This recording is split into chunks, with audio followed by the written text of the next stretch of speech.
Okay, so going over what we kind of covered in the previous section, the integration techniques we know so far, by and large, are all techniques from the previous Calculus AB course. And so that's really what section 1 was about, was reviewing those concepts. So we're going to start getting into some newer integration techniques that help us with some special circumstances. The first one's called integration by parts. And integration by parts is used when we have a product of functions.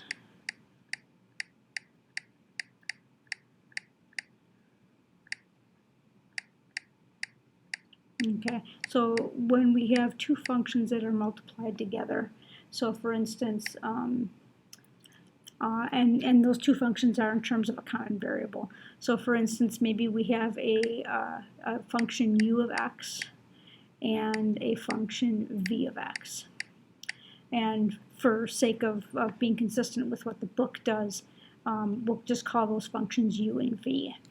And so the product then of those two functions would look something like u times v. And if we wanted to then work with these functions in calculus, we could do things like differentiate and integrate. And so let's start with what we know how to do. These two functions are in terms of a common variable x.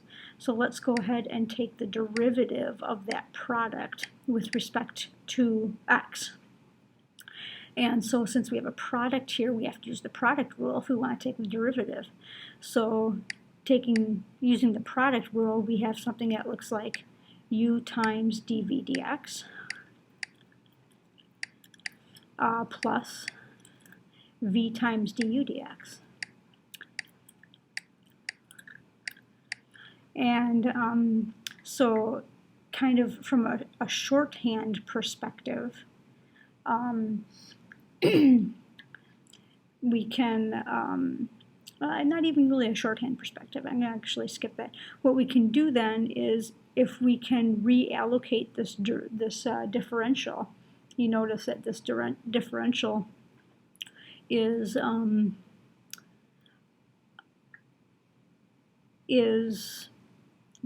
the same throughout all of these expressions.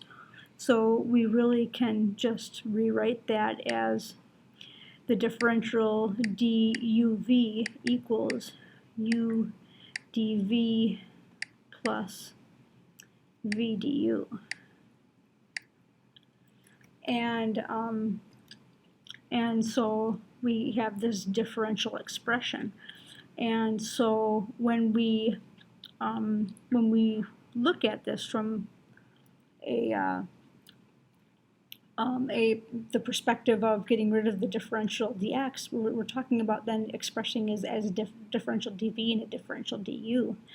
And so I'm going to go ahead then and take this to the other side mathematically, just as we would do in algebra.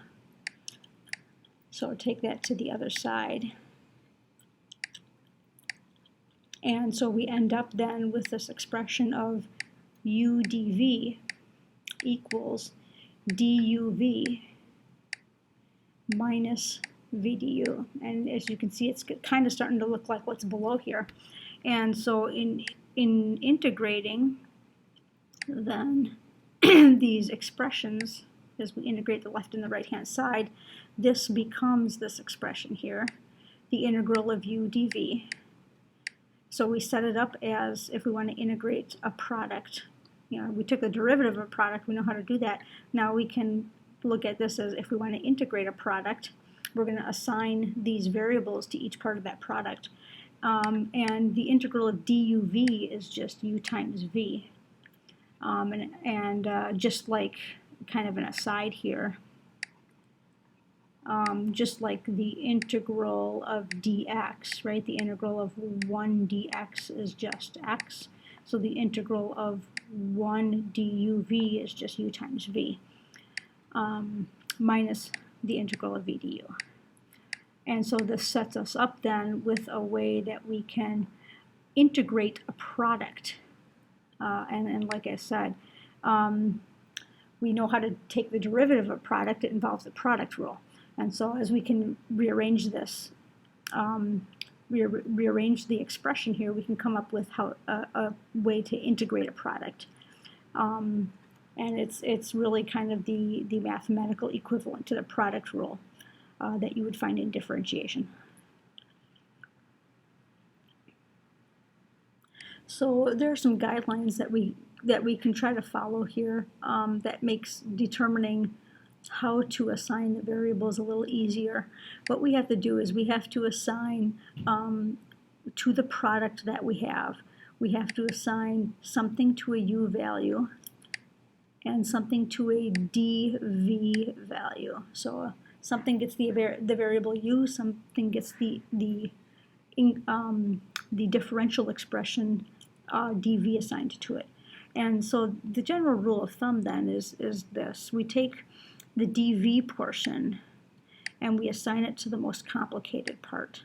So something that looks the messiest.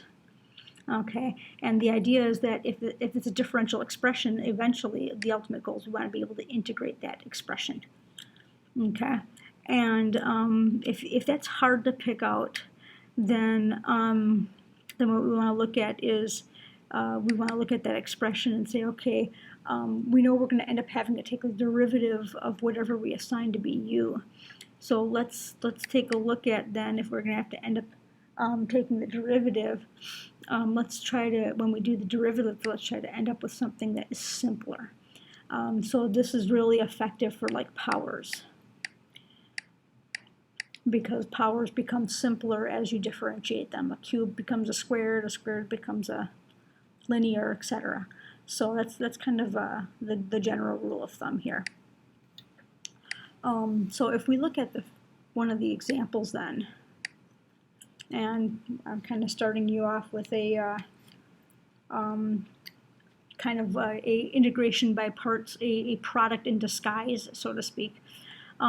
This first one really can be written as 2x times e to the minus x dx.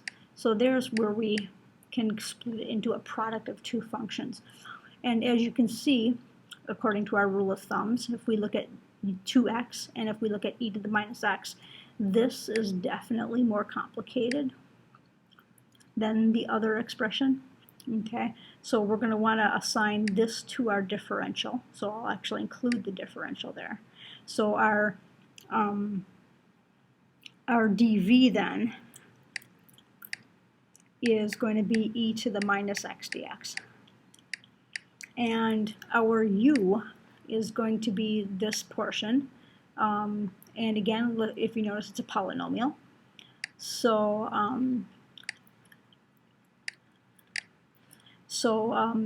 in assigning that to u, we can make it look more simple when we take its derivative. So u is going to be 2x. Okay, and then really it becomes a fill-in-the-blank sort of scenario. We're going to want to take the derivative of this to get a du expression. So that's 2dx. And we're going to want to integrate this to get an expression for v. So integrating this is going to be a minus 1 e to the minus x. And so now we have 4 expressions that we can fit into that generic outline of u dv equals u times v minus v du. Okay, so the u is 2x, the dv is e to the minus x dx, and so when we then create the product here, u times v is going to be 2x times a minus e to the minus x, so that's going to be a minus 2x e to the minus x, minus the integral of v du. Now v is this, and du is this. So we're looking at minus 2 e to the x, minus x dx as we combine those two things in that integrand. And as you can see, this we can integrate far more easily than this. This, all we have to do is pull out the minus 2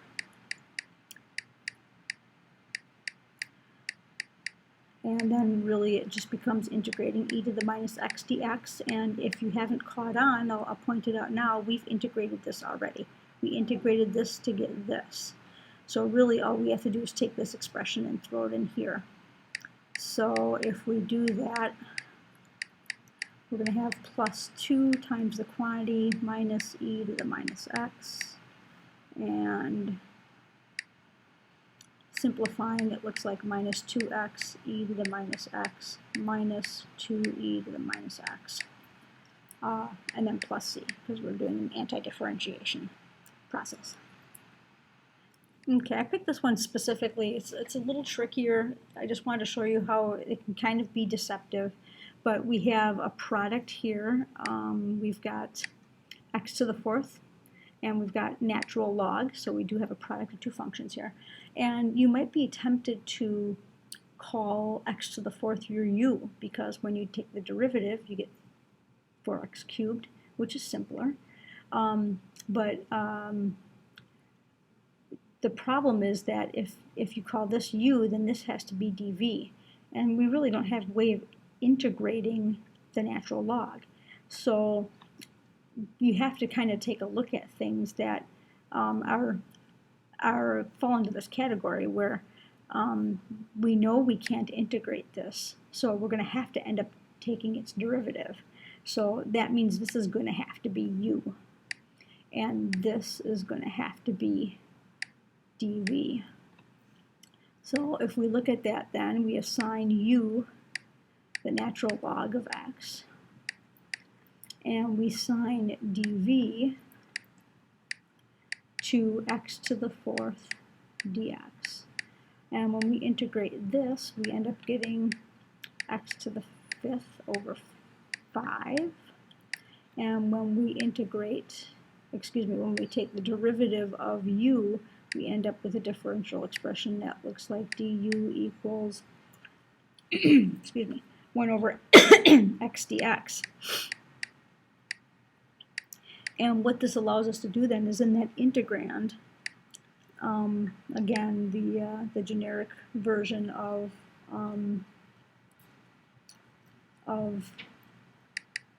u dv is, there we go, u times v minus v du. And so that generic expression then, when we have that integrand is a polynomial, which is pretty easy to integrate. So doing that substitution, u is natural log of x, v is x to the 5th over 5.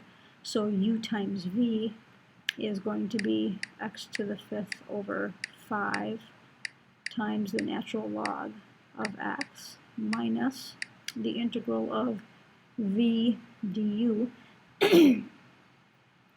which is x to the 5th over 5 times 1 over x dx. And so we need to simplify this a little bit, but that's not so bad. Let's bring this down. So simplifying this, I'm going to pull out the 1/5 right away. And so we're integrating really just x to the 4th dx. And like I said in the previous example, and it holds here, it's a common pattern, what you have to end up integrating in this process is something you've already integrated.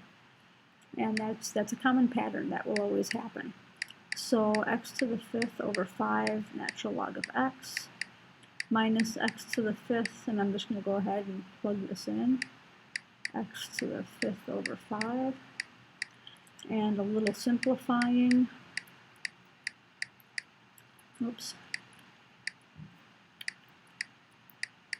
gets us minus x to the 5th over 25 plus c. On this example, just like the last one where we had the natural log that we couldn't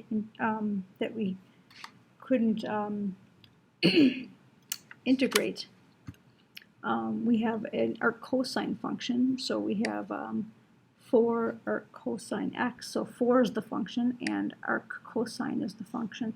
And arc cosine, again, is something you don't have an integration rule for. All you have is a differentiation rule for. So we're kind of stuck in this. This is almost kind of an exception to that guideline. This example and the last example, and that is this is because we don't have an integration process. This, even though it's more complicated, has to be the u. So this is going to have to be the u. It's going to be the arc cosine x, okay, which leaves the 4 is the dv. So the dv is going to be 4 dx. And so as we then integrate 4 dx, we're going to end up with 4x for v.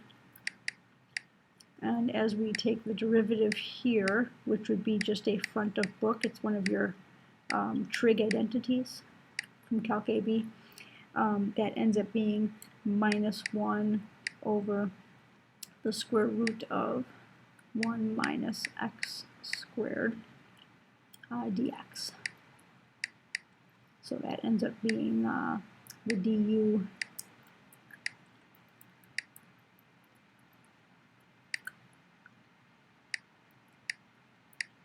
differential expression.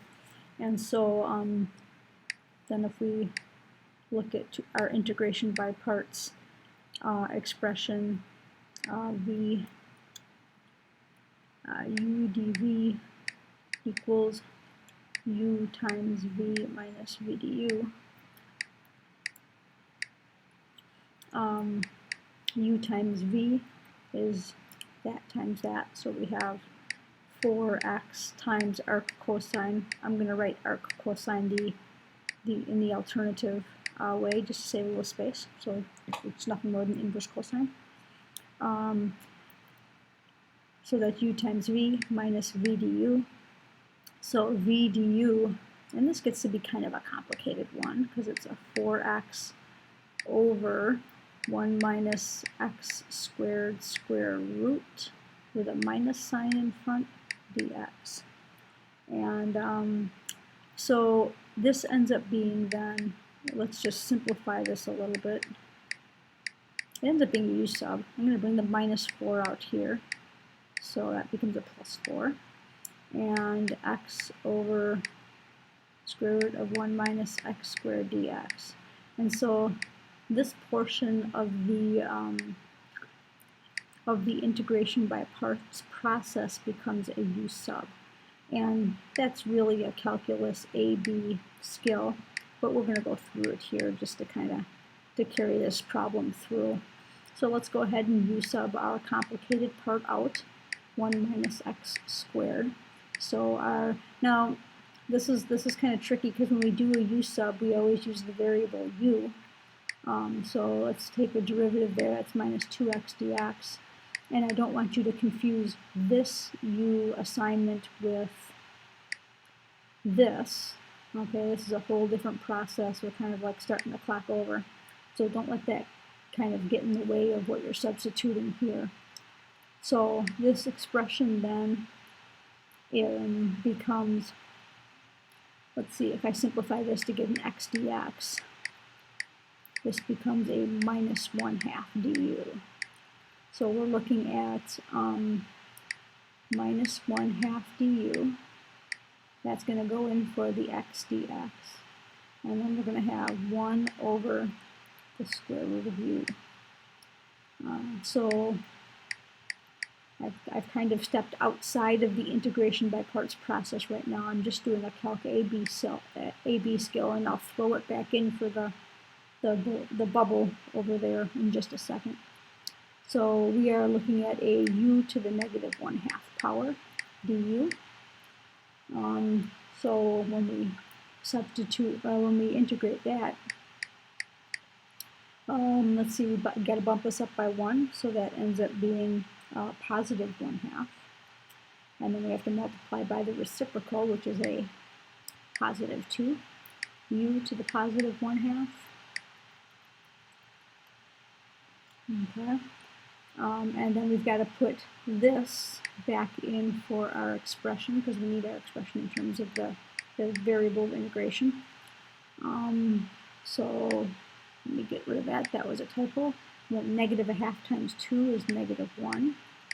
And u is 1 minus x squared to the 1/2 power. So we end up with 1 minus x squared, the square root of 1 minus x squared with a negative sign, just for that u sub that you might have done in Calc AB. And so throwing that back in here then,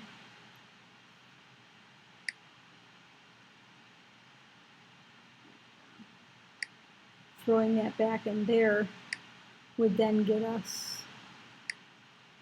an expression of 4x times our cosine, or inverse cosine, minus 1 plus 4, but that becomes a minus. Minus comes from here. So minus 4 times the integral, and the integral becomes 1 minus x squared square roots and plus c. So now we're going to add integration by parts to our list of integration techniques we know so far. These were the AB techniques that we have been working on throughout our AB course, and even a little bit in the first section of this chapter. And then we're going to add our integration by parts, or IBP for short, to that list of integration techniques that we know.